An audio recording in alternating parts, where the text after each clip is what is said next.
আচ্ছা, তো তাইলে সবাই ভালোভাবে খেয়াল করে দেখো, ডোমেন আর হচ্ছে তোমার রেঞ্জ।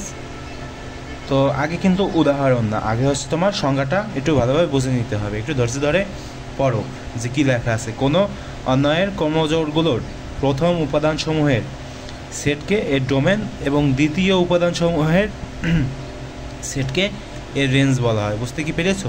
যদি না বুঝতে পারো তাহলে এইটা একটু দেখো, যেটা আছে তোমার একটা অন্যয়। তো এখানে কি আছে? এখানে আছে কিছু উপাদান আছে, ঠিক আছে, 2,1, এরপর তোমার 2,2, 3,2, 4,5। আচ্ছা, ভালো কথা। তো এখানে এই যে ক্রোমোজোরগুলো যে আছে না, তো এই ক্রোমোজোরগুলোর প্রথম উপাদানগুলো কি কি আমি যদি এখানে একটু লিখি তাহলে এখানে কি লেখা যায়?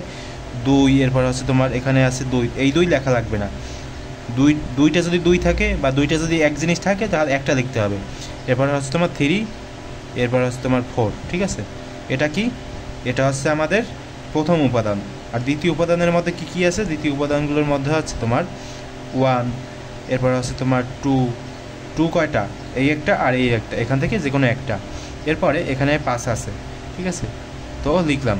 এখন এখান থেকে ডোম কোনগুলো আর রেঞ্জ কোনগুলো বলতে কি পারবা? অনেকে হয়তো বলতে পারবা যে এখানে ডোমেন আছে তোমার এই যে 2, 3, 4। কেন ভাই? কারণ এগুলো হচ্ছে তোমার প্রথমে আছে, প্রথমে এখানে দেখো সংখ্যায় লেখা আছে যে যেগুলো প্রথমে থাকবে সেগুলো হচ্ছে তোমার ডোমেন, আর যেগুলো শেষে থাকবে সেগুলো হচ্ছে তোমার রেঞ্জ, মানে ক্রোমোজোমের ভিতরে আর কি। তো শেষে আছে কি ভাই? শেষে শেষে আছে হচ্ছে তোমার 1, 2, 5, ঠিক আছে। বুঝতে কি পারছো? যদি না বুঝতে পারো তাহলে আবার একটু রিপিট করো কষ্ট করে, আর একটু সংজ্ঞাটা ভালোভাবে মনোযোগ সহকারে একটু পড়ো, তাহলে বুঝে যাবা।